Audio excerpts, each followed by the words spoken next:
बातों के तार में दिल में बसा लो, दिल में बसा लो, बुला लो साकार में, समा जाए हम रूहानी प्यार में। पधारो पधारो पधारो पधारो जी, पधारो पधारो पधारो पधारो जी। ओम शांति। आज 13 जुलाई 2021 ईश्वरीय महावाक्य है। बाबा कहते, मीठे बच्चे, शिव बाबा को यह भी लालसा नहीं कि बच्चे बड़े होंगे तो हमारी सेवा करेंगे। वह कभी बूढ़ा होता नहीं, बाप ही है निष्काम सेवाधारी। प्रश्न है, भोलानाथ शिव बाबा हम सब बच्चों का बहुत बड़ा ग्राहक है, कैसे?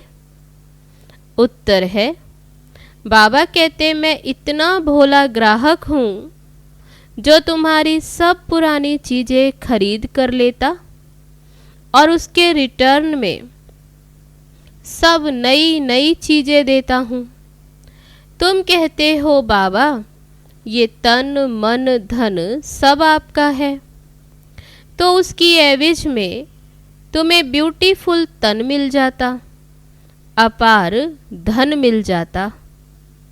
गीत है, भोलेनाथ से निराला कोई और नहीं। ओम शांति। ये भक्ति मार्ग में गीत गाते हैं। जो भी गीत हैं सब भक्ति मार्ग के हैं। उनका भी अर्थ बाप समझाते हैं। बच्चे भी समझ जाते हैं कि भोलानाथ किसको कहा जाता। देवताओं को भोलानाथ नहीं कहेंगे। गाया हुआ है, सुदामा ने 2 मुट्ठी अन्न की दी तो महल मिल गए। तो फिर कितने समय के लिए? 21 जन्म के लिए। अब बच्चे समझते हैं कि बाप आकर के भारतवासियों को बरोबर हीरे जवाहरों के महल देते। किसकी एवज में देते? बच्चे कहते, बाबा ये तन मन धन सब आपका है, आपका ही दिया हुआ है। किसको बच्चा पैदा हुआ तो कहते हैं भगवान ने दिया। धन के लिए भी कहते हैं भगवान ने दिया। कहने वाले कौन है? आत्मा। भगवान अर्थात बाप ने दिया। बाप कहते सब कुछ तुमको अब देना होगा। उसकी एवज में हम तुमको बहुत ब्यूटीफुल तन ट्रांसफ़र कर देंगे, अपार धन देंगे। लेकिन किसको देंगे? जरूर बच्चों को ही देंगे। लौकिक बाप से अल्पकाल के लिए धन मिला, बेहद का बाप हमको बेहद का वर्षा देंगे। बाप समझाते हैं, ज्ञान और भक्ति में रात दिन का फर्क है। भक्ति में अल्पकाल के लिए मिलता धन है तो सुख है। धन के बिगर मनुष्य कितने दुखी होते हैं। बच्चे जानते हैं बाबा हमको अथाह धन देते हैं, इसलिए खुशी होती है। सुख धाम में तो सुख की कोई कमी नहीं। हर एक को अपनी अपनी राजधानी है। उसको कहा जाता पवित्र ग्रस्त आश्रम। तो बाप कितना भोला है, क्या लेते और क्या देते हैं। कितना अच्छा ग्राहक है बाप। यूं भी बच्चों का तो बाप ग्राहक ही है। बच्चा पैदा हुआ और सारी मिल्कियत बच्चे की। वे होते हद के ग्राहक। ये है बेहद का भोलानाथ शिव बाबा, बेहद के बच्चों का ग्राहक। बाप कहते मैं परम धाम से आया हूँ। पुराना सब कुछ तुमसे लेकर नई दुनिया में तुमको सब कुछ देता हूँ। इसलिए दाता कहा जाता। दाता भी इन जैसा कोई और नहीं, निष्काम सेवा करते हैं। बाप कहते मैं निष्कामी हूँ, मेरी कोई भी लालसा नहीं है। ऐसे तो नहीं कहता कि बच्चों का काम है बूढ़े बाप की संभाल करना, क्योंकि हमने तुम्हारी संभाल की नहीं। ये कायदा होता है बाप बूढ़ा हो तो बच्चे उसकी संभाल करें। ये है बाप तो कभी बूढ़ा होता नहीं, ये तो सदैव जवान है। आत्मा कभी बूढ़ी नहीं होती। ये तो जानते हो लौकिक बाप बच्चों में उम्मीद रखते हैं कि हम बूढ़े होंगे तो बच्चे हमारी सेवा करेंगे। भले सब कुछ बच्चों को देते फिर भी सेवा तो होती है। ये शिव बाबा कहते मैं हूँ ही अभोक्ता, मैं कभी खाता ही नहीं, मैं आता ही हूँ सिर्फ बच्चों को नॉलेज देने। सुप्रीम रूहू रूहों को बैठ समझाते हैं, रूह ही सुनती है, हर एक बात रूह करती है। संस्कार भी रूह ले जाती, जिसके आधार पर शरीर मिलता है। यहाँ मनुष्यों की अनेक मतें हैं। कोई कहते रूह परमात्मा ही ठहरा, उनको कुछ भी लेप शेप नहीं लगता। आत्मा निर्लेप कह देते। अगर आत्मा निर्लेप होती तो क्यों कहते पाप आत्मा पुण्य आत्मा। अगर आत्मा निर्लेप है तो कहा जाए पाप शरीर पुण्य शरीर। अभी ये तुम जानते हो कि सभी आत्माओं का रूहानी बाप हम रूहों को पढ़ा रहे हैं इस शरीर द्वारा। आत्मा को बुलाते हैं ना, कहते हैं हमारे बाप की आत्मा आई, टेस्ट लिया। आत्मा ही टेस्ट लेती है, बाप तो ऐसा नहीं कहेंगे, वह तो अभोक्ता है। ब्राह्मणों को खिलाते आत्मा आती है, कहाँ तो विराजमान होती होगी। ब्राह्मणों आदि को खिलाना भारत में कॉमन बात है। आत्मा को बुलाते उनसे पूछते हैं, फिर कई बातें उनकी सच्ची भी निकलती। ये पित्र आदि खिलाना ये भी ड्रामा में नूंद है, इसमें कोई वंडर नहीं खाना चाहिए। बाप नटशैल में ड्रामा के राज को बताते हैं।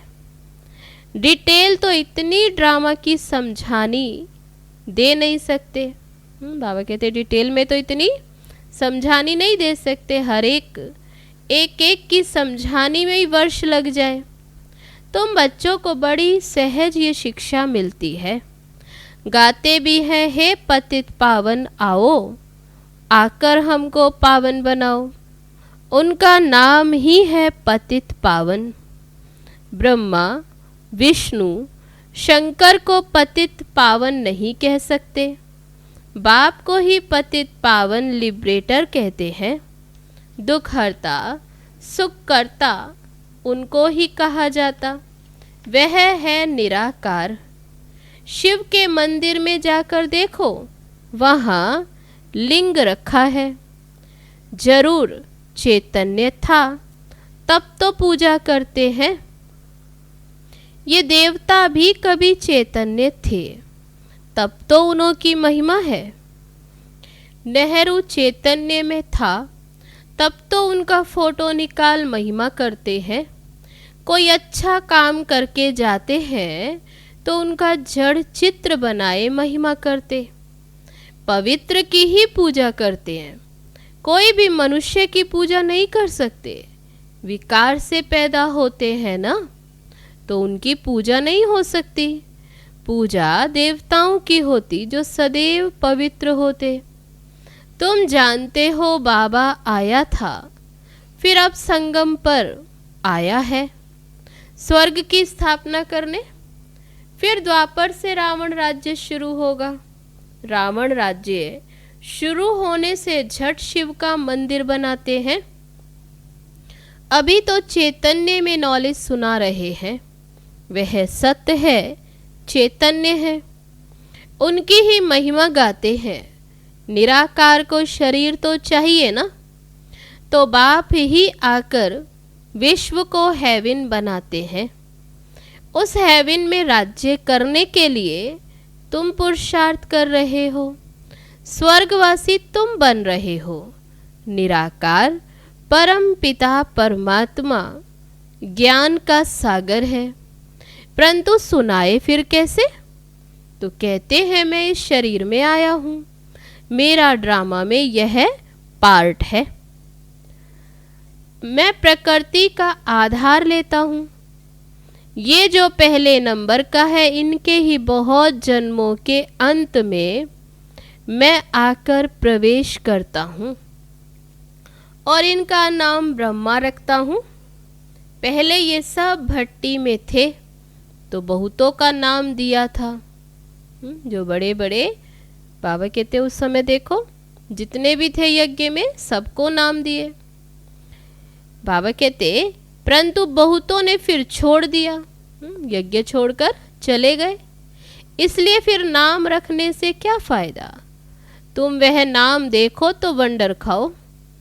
एक ही साथ सब इकट्ठे कितने रमणीक नाम आए। संदेशी नाम ले आती थी, वे लिस्ट भी जरूर रखनी चाहिए। सन्यासी भी जब सन्यास करते तो उनका भी नाम बदल जाता है। बाबा कहते उन सन्यासियों का भी नाम बदल जाता। घर बार छोड़ देते, तुम छोड़ते नहीं हो, तुम ब्रह्मा के आकर बनते हो, शिव के तो है ही। तुम कहते ही हो बाप दादा। सन्यासी का ऐसे नहीं होता, भल नाम बदलते परंतु बाप दादा नहीं कहते, उनको सिर्फ गुरु मिलता है। हठ योगी हद के सन्यासी और राजयोगी बेहद के सन्यासी में रात दिन का फर्क है। गाया भी जाता ज्ञान भक्ति और वैराग्य। उनको भी वैराग्य है परंतु उनका है घर बार से वैराग्य, तुमको सारी दुनिया से वैराग्य। उनको पता ही नहीं कि सृष्टि बदलती है, तुम्हारा है बेहद का वैराग्य। ये सृष्टि खलास होनी है, तुम्हारे लिए नई दुनिया बन रही है। वहाँ जाना है परंतु पावन होने बिगर तो वहाँ जा नहीं सकते। दिल में जचता है कि बरोबर नई दुनिया में देवी देवताओं का राज्य था, जो बाप अब फिर से स्थापन करते हैं। तुम जानते हो शिव बाबा को याद करने से हम पुण्य आत्मा बन जाएंगे। ये है बड़ा सहज, परंतु याद भूल जाती है। भक्ति मार्ग की रस्म रिवाज बिल्कुल ही अलग है। वापस अपने घर तो कोई भी जा नहीं सकते, पुनर्जन्म सबको जरूर लेना है। घर जाने का समय एक ही है, फलाना मोक्ष को प्राप्त हुआ, ये तो सब गपोड़ा है। बाप कहते कोई भी आत्मा बीच से वापस नहीं जा सकती, नहीं तो सारा खेल बिगड़ जाए। हर एक को सतो रजो तमो में जरूर आना है। मोक्ष के लिए तो बहुत आते हैं, समझाया जाता मोक्ष होता नहीं। ये तो अनादि बना बनाया ड्रामा है, वह कभी बदलता नहीं, बदली नहीं हो सकता। मक्खी यहाँ से पास हुई, फिर 5000 वर्ष के बाद फिर ऐसे ही पास होगी। ये तो जानते हैं बाबा कितना भोला है। पतित पावन बाप अपने परम धाम से आते हैं पार्ट बजाने, वही समझाते ये ड्रामा कैसे बना हुआ है, इसमें मुख्य कौन कौन है। जैसे कहते हैं ना कि सबसे साहूकार कौन है इस दुनिया में, उसमें नंबर वार नाम निकालते हैं। तुम जानते हो सबसे साहूकार कौन? वे कहेंगे अमेरिका, परंतु तुम जानते हो स्वर्ग में सबसे साहूकार हैं ये लक्ष्मी नारायण। तुम पुरुषार्थ करते हो भविष्य के लिए, सबसे बड़ा साहूकार बनने के लिए ये रेस है। इन लक्ष्मी नारायण जैसा साहूकार और कोई होगा? बाबा कहते इन जैसा कोई और होगा साहूकार? अल्लाह अवलदीन की भी स्टोरी बनाते, ठक्का करने से कुबेर का खजाना निकल गया। ऐसे बहुत किस्म किस्म के नाटक बनाते। अभी तुम्हारी बुद्धि में है ये शरीर छोड़ स्वर्ग में जाएंगे, हमको कारून का खजाना मिलेगा। बाप कहते हैं मुझे याद करने से माया एकदम भाग जाएगी। बाप को याद नहीं करते तो माया फिर तंग करती है। बाबा को कहते हमको माया के तूफान बहुत आते हैं। अच्छा, बाप को बहुत प्यार से याद करो। बाबा विधि बताते कि बाबा को प्यार से याद करो तो तूफान उड़ जाएंगे। बाकी नाटक आदि बैठ बनाए हैं। बात है कुछ भी नहीं। बाप कितना सहज बताते हैं, सिर्फ बाप को याद करो तो तुम्हारे में जो अलाए है वे निकल जाएगी और कोई तकलीफ नहीं देते। आत्मा जो पवित्र सोना थी वह अब झूठी बन गई है, फिर सच्ची बनेगी इस याद अग्नि से। आग में डालने बिगड़ सोना पवित्र तो हो न सके, तो इसको भी योग अग्नि कहते हैं। है याद की बात। वो लोग तो अनेक प्रकार के हठ योग सिखलाते, तुमको तो बाप कहते हैं उठते बैठते याद करो। आसन आदि कहाँ तक तुम लगाएंगे? ये तो चलते फिरते काम करते याद में रहना है। भल बीमार हो तो यहाँ लेट कर भी बाप को याद कर सकते हो। शिव बाबा को याद करो और चक्र फिराओ बस। उन्होंने फिर लिखा है गंगा का तट हो, अमृत मुख में हो।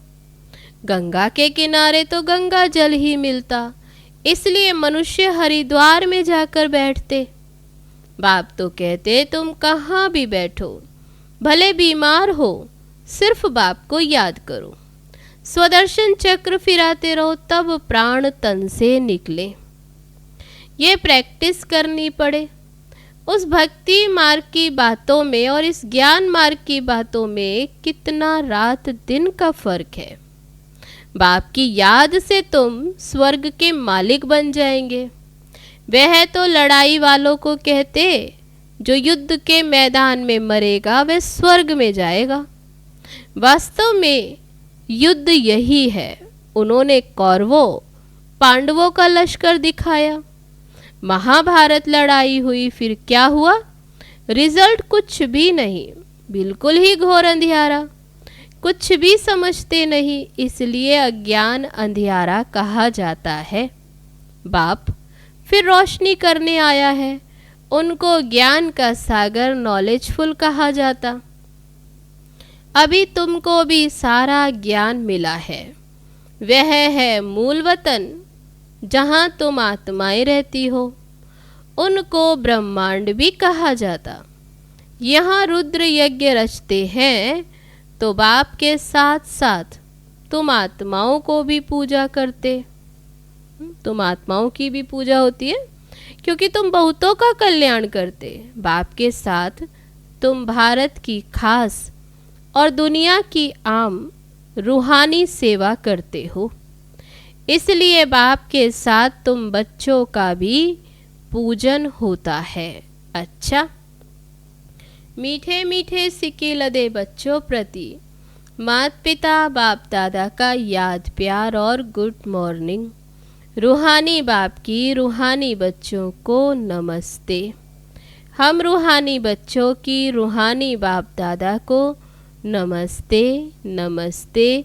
ओम शांति। अब है धारणा के लिए मुख्य सार। पहली पॉइंट, माया के तूफानों को भगाने के लिए बाप को बहुत बहुत प्यार से याद करना है। आत्मा को योग अग्नि से सच्चा सच्चा सोना बनाना है। दूसरी पॉइंट, बेहद का वैरागी बन इस पुरानी दुनिया को भूल जाना है। दुनिया बदल रही है, नई दुनिया में जाना है, इसलिए इससे संन्यास ले लेना है। अब है आज का वरदान। ज्ञान के पॉइंट्स को हर रोज रिवाइज कर समाधान स्वरूप बनने वाले बेगमपुर के बादशाह भव। ज्ञान की पॉइंट्स जो डायरियों में अथवा बुद्धि में रहती है, उन्हें हर रोज रिवाइज करो और उन्हें अनुभव में लाओ, तो किसी भी प्रकार की समस्या का सहज ही समाधान कर सकेंगे। कभी भी व्यर्थ संकल्पों के हेमर से समस्या के पत्थर को तोड़ने में समय नहीं गवाओ। ड्रामा शब्द की स्मृति से हाई जंप दे आगे बढ़ो, फिर ये पुराने संस्कार आपके दास बन जाएंगे।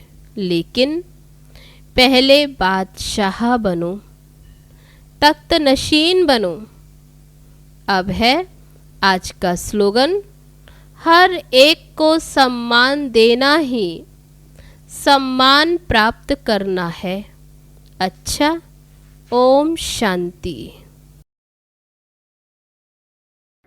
मैं आत्मा प्रभु प्रेम की अधिकारी हूँ।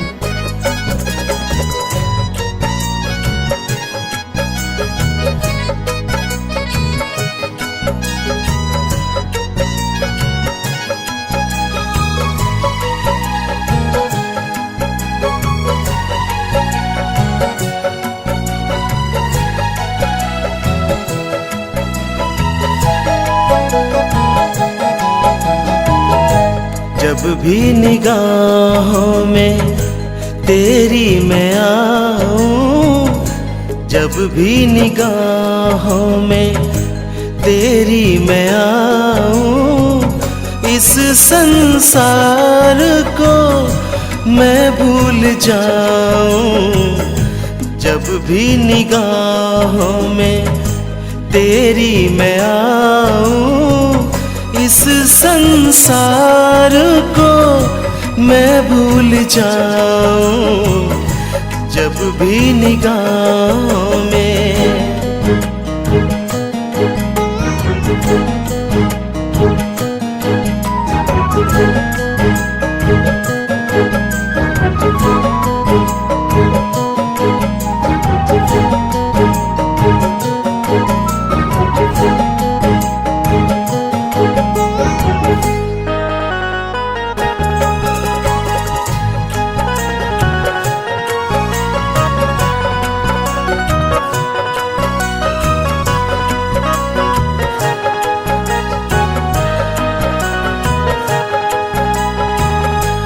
दिव्य गुणों से बाबा हमको सजाए, 16 कला